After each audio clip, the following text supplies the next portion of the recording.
Both Linda and I, we studied at Gerrit Rietveld Academy in Amsterdam. This is where we met.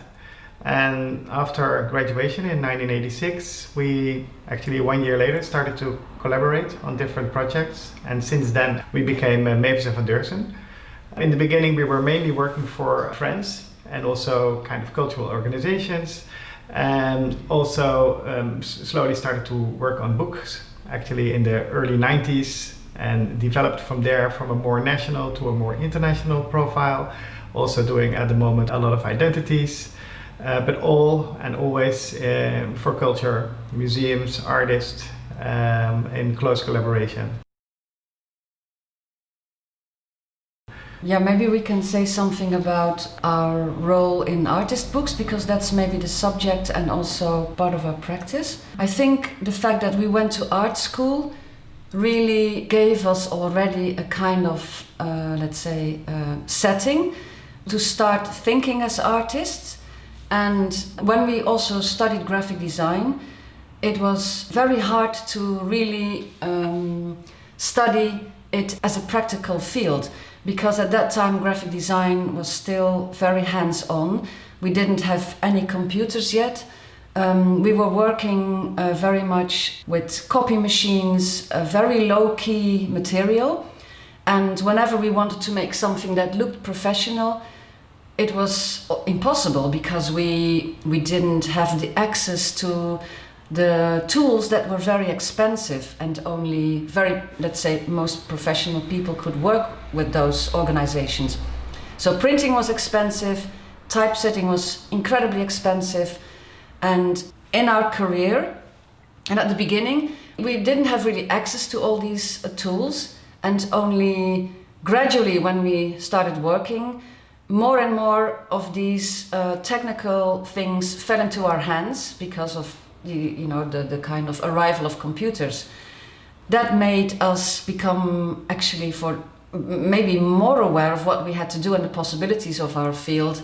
I think we didn't learn so much about the technicalities of our profession in school because we didn't have access, but later on we did, let's say gradually, but we did have an interest in, let's say, artistic language, or maybe that's a bit of a weird thing to say, but our friends were artists, we grew up or were raised or educated in an artistic field, and I think the way we behave around projects is that we also see ourselves as, delivering an artistic component to this.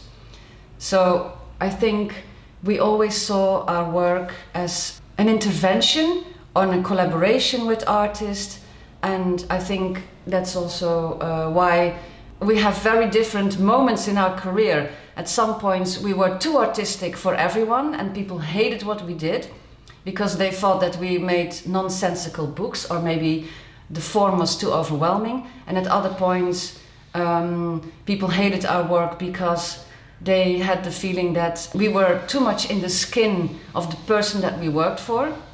So there's various stages, I would say, in how we worked with artists and how we try to define our role as graphic designers. It's an ongoing process even. We still don't even have maybe one way of addressing it. Although we have principles, but never really maybe a very fixed way of how to start working with someone. The problem is often graphic design itself. That's a good point. In a way, if you really want to be very close also to the intentions of the artist, then the interpretation of the graphic designer can also be, let's say, the thing that you bring in that also distracts from maybe the truth of the art that you actually try to represent.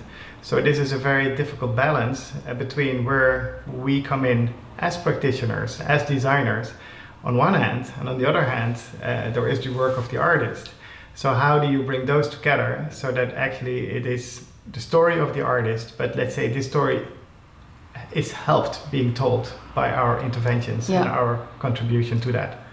Yeah, and another problem in that is also that most institutions like to represent the work of artists in a publication, where we are more interested in the question of how can an artist work within a publication. So there's two very different problems.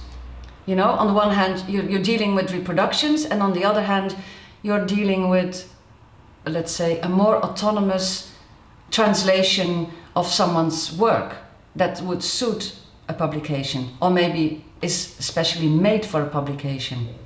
These are the things that we continuously think about and that we are continuously be confronted with. In a nutshell. Yeah, in a nutshell. And it's just maybe the struggle and the discomfort that maybe keeps you also going. You know, once you start to control and to be at ease, I think it also starts to become very predictable and maybe also in the end boring. So just the uneasiness about it is maybe also the thing that you struggle with, and that, let's say, you also want to answer somehow through the work. We have to make something which we are expected to make, and that's always an issue in a way. When you get an assignment, it's always very clear what you have to be making. The boundaries are set, expectations from various parties are there, and then we can already, the book is already some sort of an imagined object, and it's also often very boring to have to work on something that we know all what it will be, and we always try to challenge that, not because we're stubborn, but we also think maybe someone has overlooked something important, or maybe there is other possibilities that are more interesting, and so we kind of would try to avoid what is expected. That's maybe inherent in our practice as well. Maybe you shouldn't say this too loud, but when people work with us, it might be troublesome or unexpected in a way. But we see that as a good thing, because also the way how book design is how it is developing, is that there are so many pretty books and so many incredibly crafty and polite books, and this is just not what we want to make.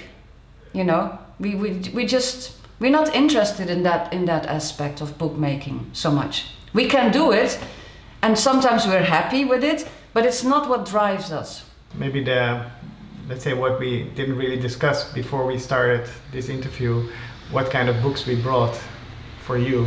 And it's actually not even so important to show them, but let's say what actually is interesting, that the books that both Linda took from home and the books that I took from home are books by artists, and there were no designers involved.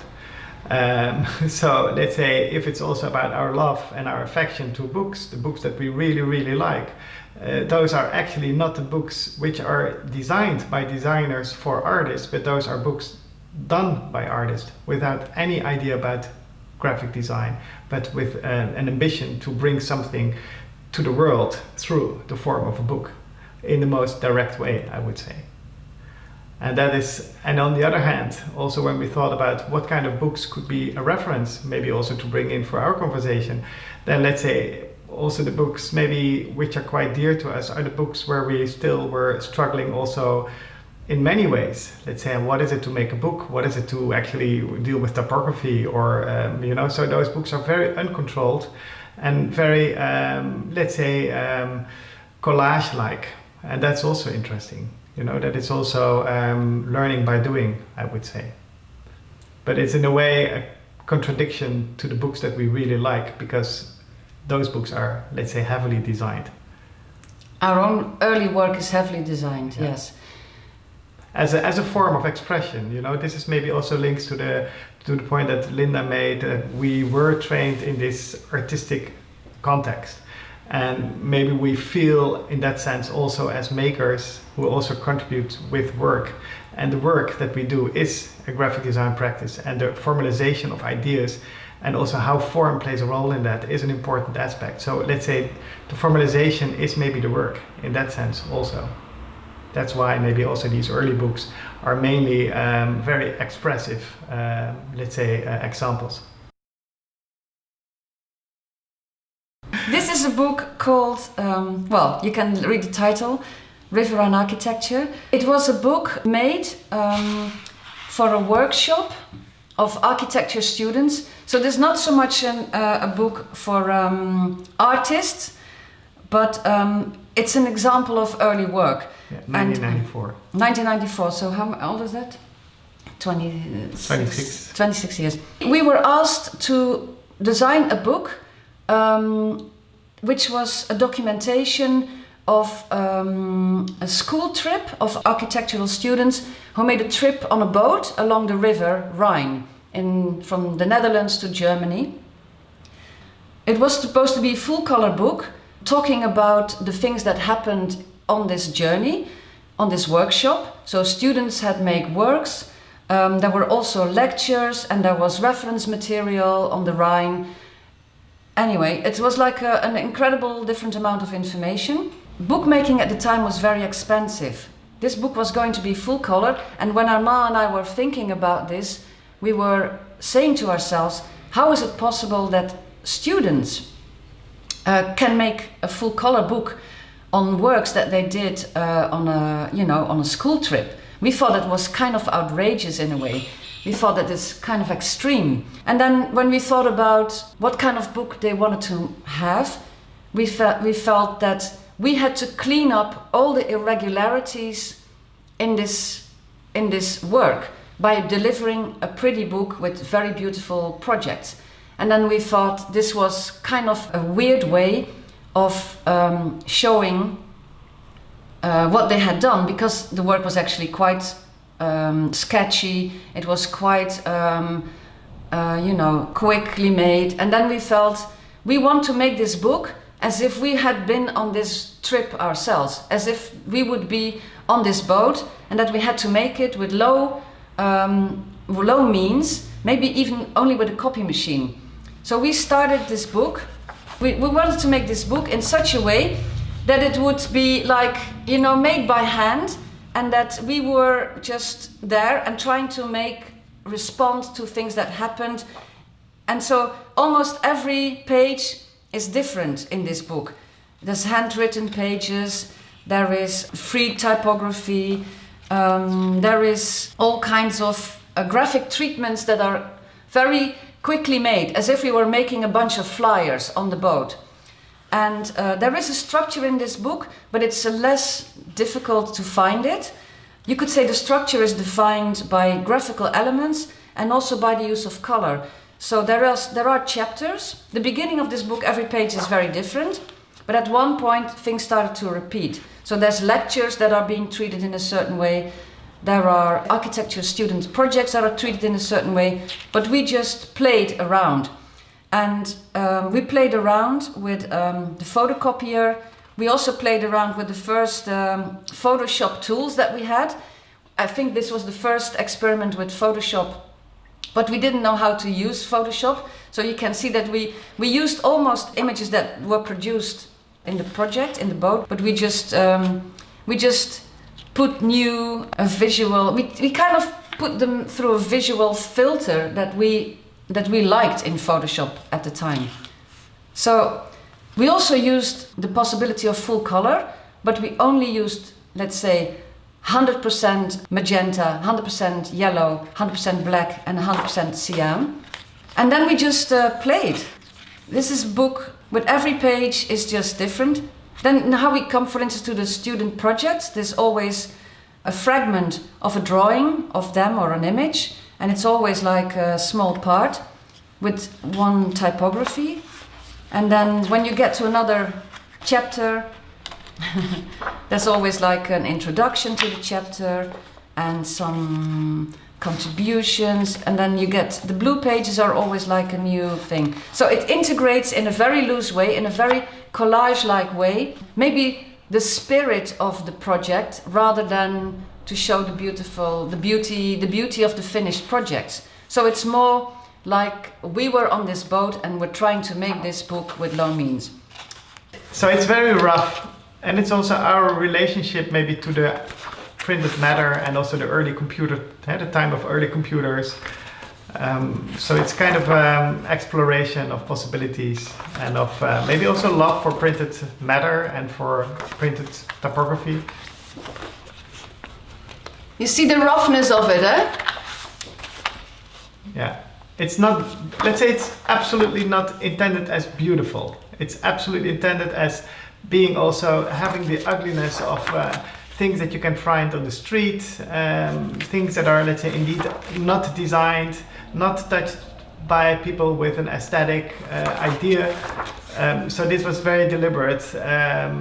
How to break maybe also rules in graphic design. But maybe what I should also say is that at that point we didn't really have such a formed idea of what books should be, what they should be like. We didn't really know how to. There was not, let's say, such an established idea about beautiful books. We felt that we were able to be quite free, and that we even could maybe treat the material more in a magazine-like way, or we called it more like photocopying. It's more like the informal qualities of that journey was something which was more important to us, and this was something that we wanted to capture in the book. At the time, we also kind of experimented with the cover, which is linen and printed with silkscreen, and so it's also a bit messy because of the kind of the sort of loose threads. But we always like this book because it's so it's almost like the pages are made in 5 minutes. They just put together really quickly. It's more like a workshop in itself, this whole book. When we finished this book and when it was printed, everyone was incredibly shocked, right? They were really like, oh my God, what did they do? Because I think it's also much more difficult at one point to show the process. Now with the computer, people can practically sit next to you and they can control every single moment, in the design process. You can send PDFs. It's so easy to convey your work continuously. But in this case, we were just making this book, and once it was finished, they kind of got this finished product. And I think it took like more than 10 years before we got another project to make a book. So this was kind of a love-hate project. We loved it, not necessarily the way what it looked like, but we loved maybe the intention of it. This was an assignment for the Dutch Post and Telecom Company. It was actually quite a prestigious project. They would publish a day planner once a year of every year, and they would give it to their network, their employees, as a kind of a Christmas present or a New Year present. This project had been done by incredibly established designers in the Netherlands. As you might know, the Dutch Post and Telecom was actually a very important client for Dutch designers. And when we got the assignment, we were very honored, and it was very beautiful that we had this assignment. And then we kind of analyzed what projects our predecessors had done. And they were all very beautiful calendars, very beautiful books. There was a lot of money for it, quite a big budget, and they would spend this money on very technically ingenious covers and all of that, because in a way you could say the calendar in itself is not so complex to design, but the object was very much, had the attention of most designers. When we were asked to do this, we felt that it would be maybe nice to also use it as a photography book, because we had read in the newspaper an article about the fact that there was very little audience for photo books, and there was a certain type of photography at the time, call it grunge photography, that would show people in a more honest and realistic way. And we felt it was kind of maybe interesting to use this agenda as a photo book and to also show that kind of photography. And then as a kind of a platform for a whole new audience, as a larger audience. So we had the intention to try to make it into a photo book. This is a very simple concept. The day starts at 7:30, and every page the day starts at 7:30, And also in this book, there's a photo of a clock that says 7:30, and the second page it says free. And the Dutch word is vrij, free. And so this whole calendar was meant to be used as a working object to fill in your notes, all your appointments for work, related to work. But we felt the opposite, the other side of this calendar should be a day off. So you only see, when you flip the pages, photographs of people who are having a day off. So they spend the day in their bed with their family, or they are going for a walk, or they just hang out at home. You see a dog. So, and if you have used the pages, you can also fold them so that you get a photo book. You can fold all the pages around so that it transforms itself over a year time into a photo book. It was interesting because we worked with a crew that represented all the different departments that were involved at the time, and it was also to them important to show what services they would deliver to this huge audience. Everyone had a telephone, we would work with telephone books, we would receive the mail. It was a little bit of a different time. Lots of things were still very tactical.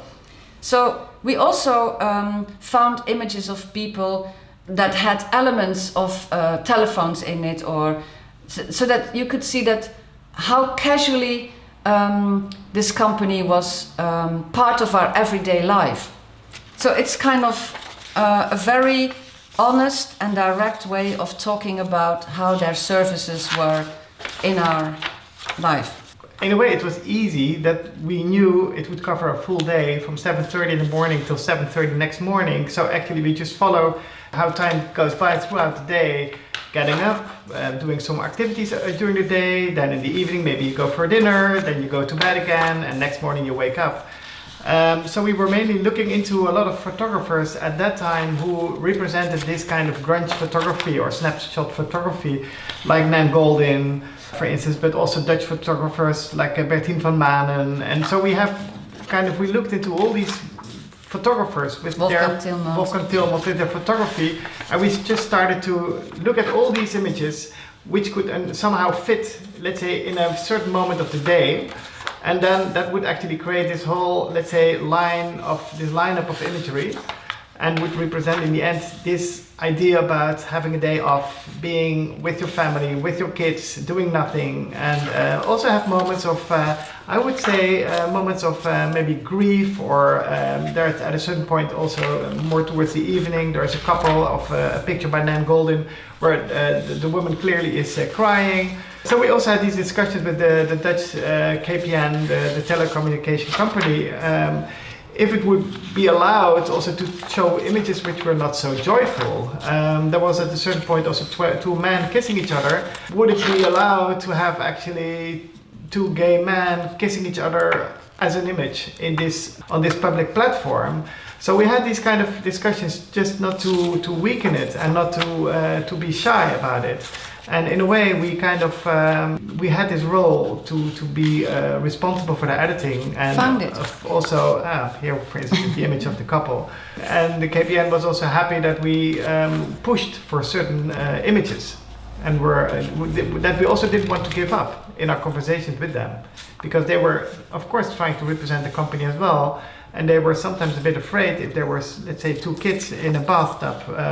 Is that allowed or not when they don't wear anything? Is it possible? So these kind of discussions were interesting, and maybe why we show also this special book is also to make clear that we involve ourselves very much with the projects that we do as contributors, as also editors. So not always when there is a book with a lot of text and image, but also in this case when there is maybe no content, that we want to bring content to the book. And maybe this is also one of maybe the only book actually which we completely, in that sense, edited. We also did that in some other cases.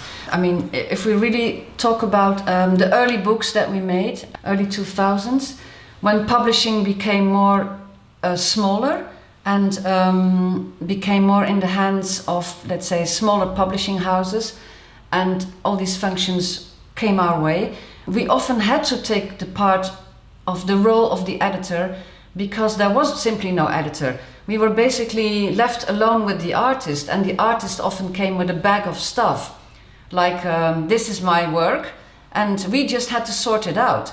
And it was also our responsibility, and maybe in dialogue with the artist we would spend time to try to analyze the work and try to find the best examples, and so that this is somehow I think this role of editing has always been part of us.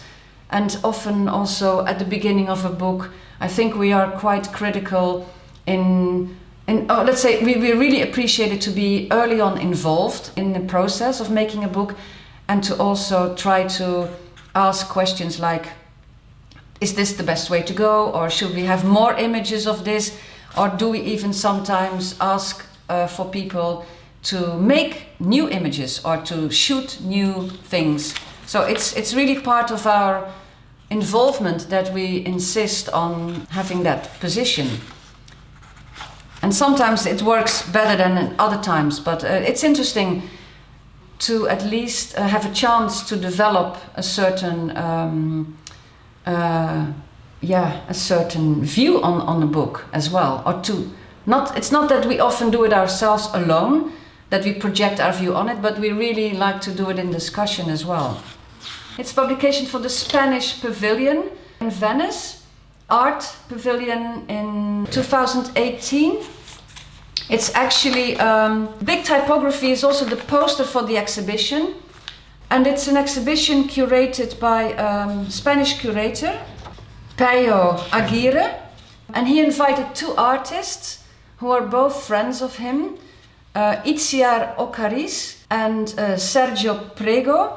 They were two Spanish artists who are a little bit younger than us.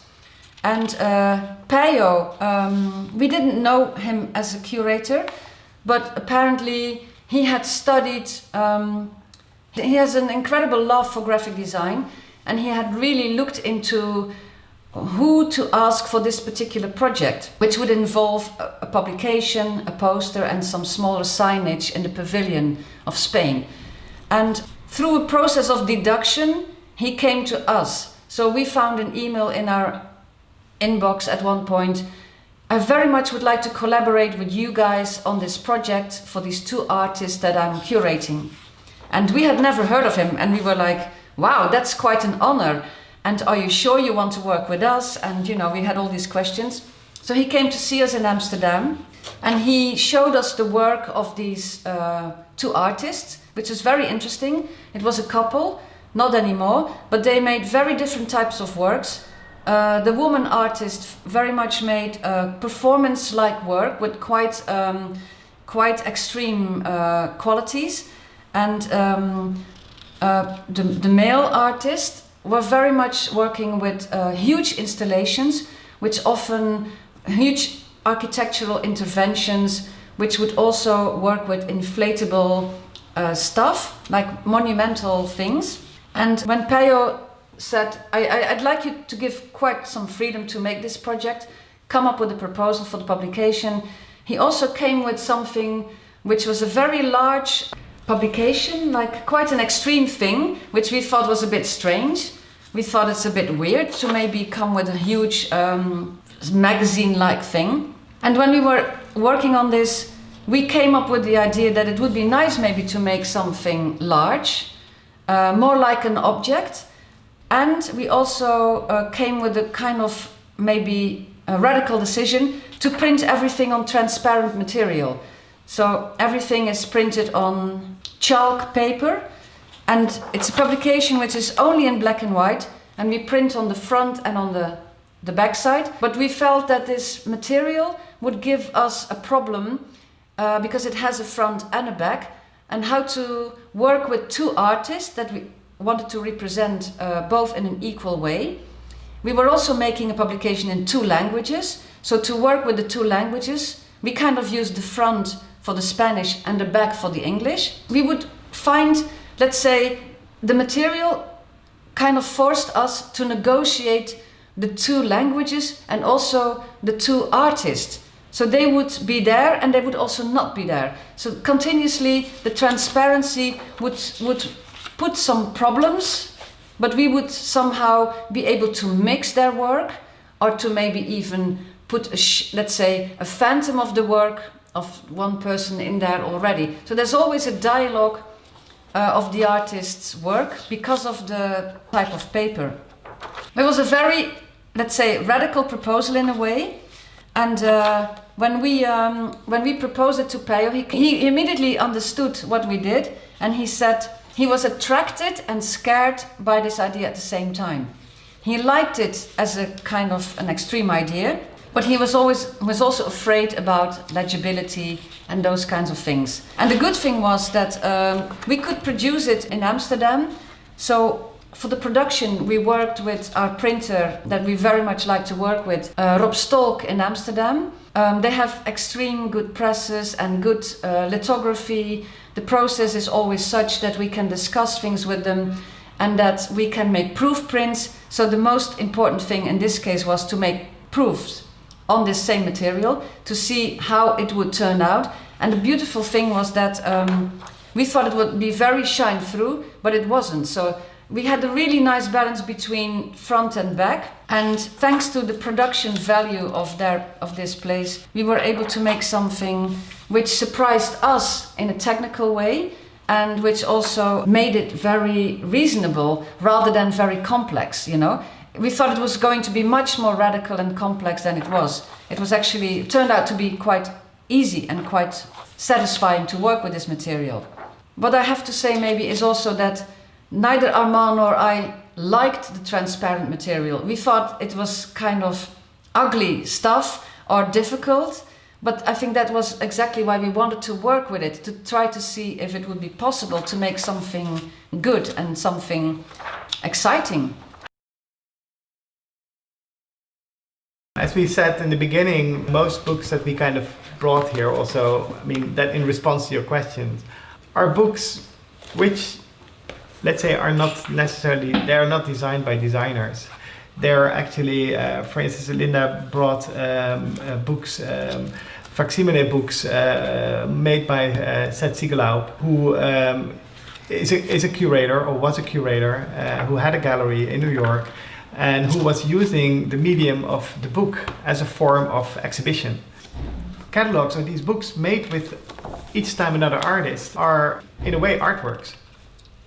So the form of the book and the content of the book, they go completely hand in hand. And in that sense are, for us, maybe the best examples of books that we would like to make ourselves, you know, that we would like to strive for. Books which are completely connected to maybe the work of an artist, and also in its form and shape and content, completely, let's say, honest to that. So what is our role? But of course it's also difficult, because sometimes you also can acknowledge that maybe actually we are not so important in that process. If the artwork is amazingly interesting and good, then let's say we actually have to do almost nothing. You know, you can of course lay it out on the page, and you can actually make sure that the paper is right and it goes to the printer. But let's say our activity is reduced to something very simple. That's also fine. Sometimes that's maybe almost too much. But good to understand that you don't have to always be very loud or to be very present. Maybe even not. So that's why it's so interesting that, let's say, all the things that inspire us are most of the time the books where the designer is absent. Well, there is definitely a designer who makes decisions in terms of format, in terms of binding, in terms of layout. But you could say these are very modest decisions, and they're very quiet books in a way. It's like the design is somehow quite in the background, and it's quite functional. And the book is maybe more a platform for an artist. So it's also the first person who worked with the book as a medium, as an artwork, or as where artworks were specially made in book format. And I think Seth Siegelaup, you could tell with all these books that he loves books incredibly. So there's, in this kind of modesty, there's an enormous knowledge and love for books. And what else can we say about it? It's just really important work. Funny enough, all the books are black and white, and a couple of the examples that we showed you just are dominantly black and white. I think this is also maybe something that is kind of, something that returns or repeats in our work. This kind of love maybe also for, let's say, graphics and the contrast of black and white, of paper and ink. In a world of color and of fluidity, as we can actually have on our computer, on our screen, is sometimes too overwhelming or too much. So somehow also the reduction of content, the reduction of what you want to say, the reduction of paper, the reduction of size, the reduction of binding, all these elements, just to put them in line in the right order, to create actually this kind of book which is necessary to be made, I think is of course the thing that, let's say, in the end is important. It's not about more beautiful paper. It should not be about even more better binding. It should not be about even more refined typography. All these things are in the way of making maybe a more direct response to the work of the artist. And those examples where maybe the professionalism of a designer is not, let's say, doesn't come in, because Seth Siegelab was not acting as a designer, he was acting as a curator, as a book lover. His intentions are absolutely not about typography. I just had a conversation with Prem,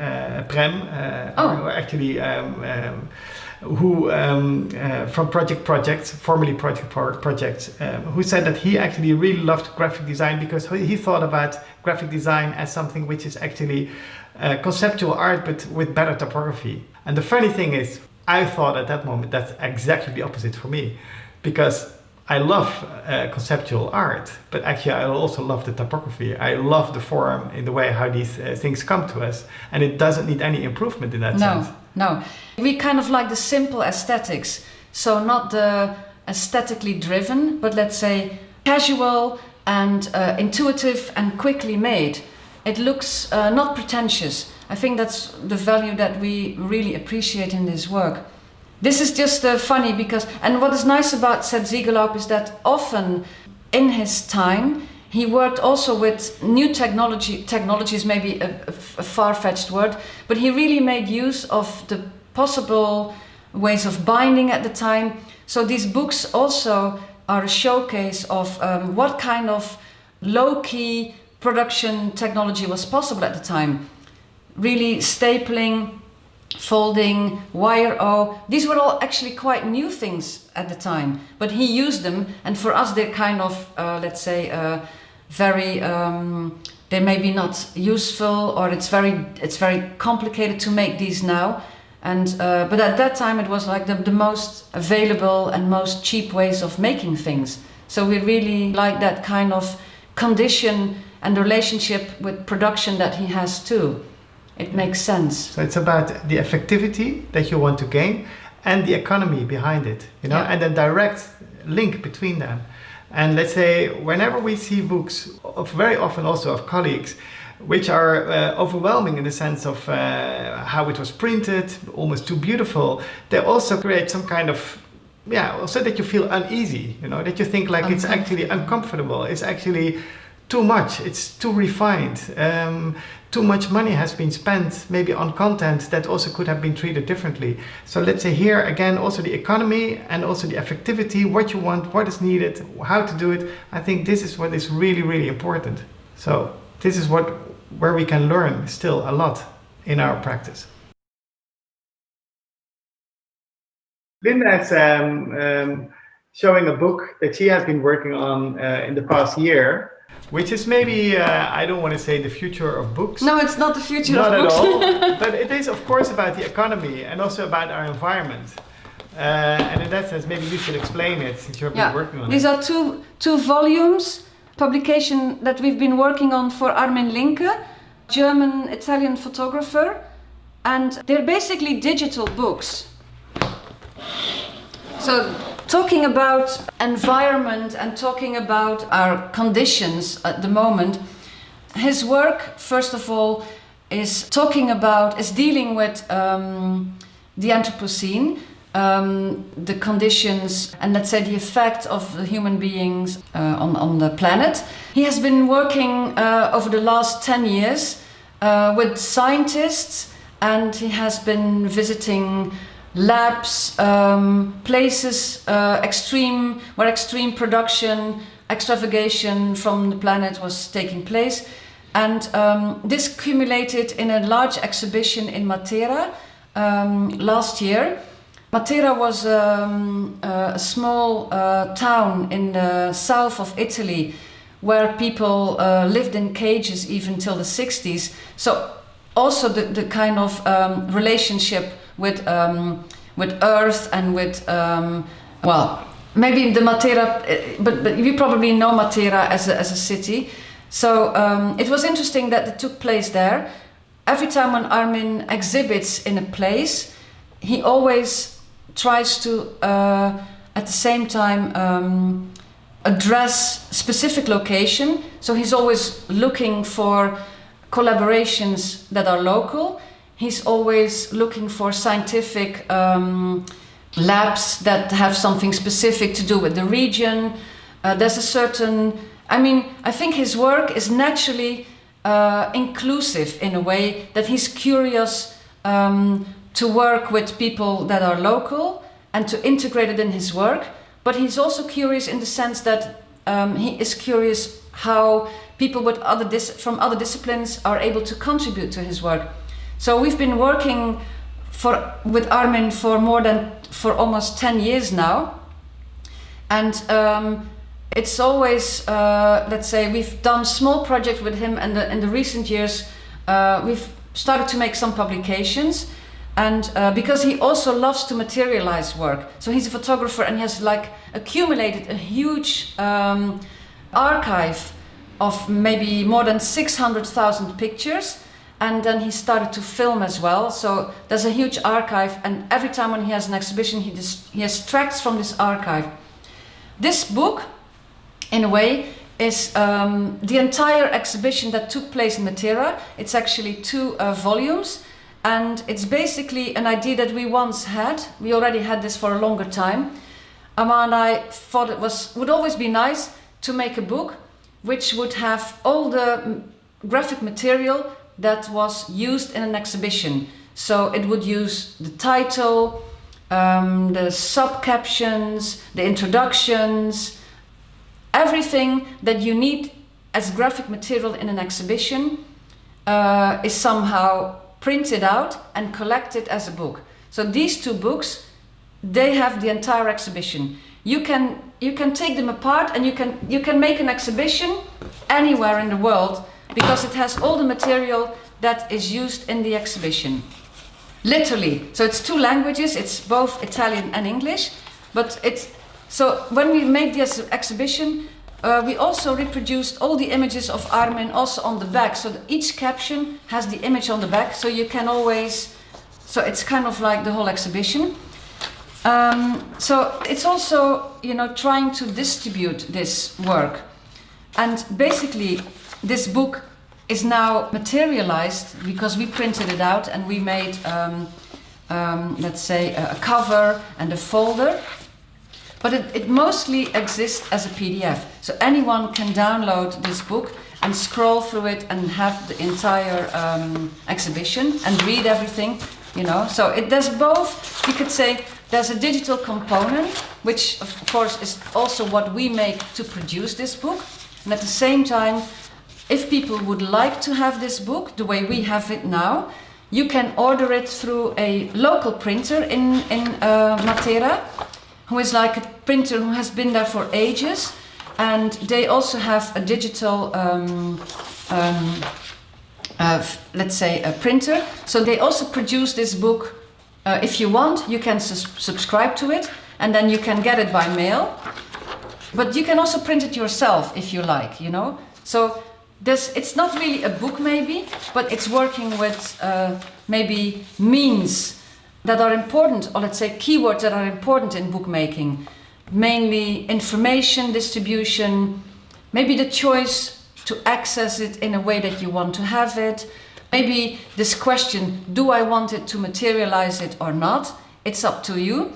And of course you have to pay for it. So this is a book which can be quite expensive if you want to order it in full color, totally produced for you. And I'm not saying this is the future of the book, but I think we're dealing with interesting information, so it's worth publishing. And then we know that this is like a complex thing to produce, and it's very costly. So it's both digital, and there's a possibility to also print it out, or to have a material form. Why is it not a book? It's a publication. It's a publication, but a publication is a book. Is a book, or is a book a magazine, or is a magazine a book? Or, I mean, what are these names anyway? Some of the books of Seth Siegelaub, they are, is it a calendar? Is it an exhibition? Let's say, what are the definitions of a book? Does it need to be from paper? Can it be from wood, metal? Let's say we just try to explore, like many other designers, also maybe the boundaries of what is a book. So I think it's very important also for us not to have a limited idea about, let's say, the notion of a book. So definitely, sure, this is a book too. We're quite inclusive when it comes to what is a book. Yeah, why not? I mean, yeah, sure, it's a book. Yeah.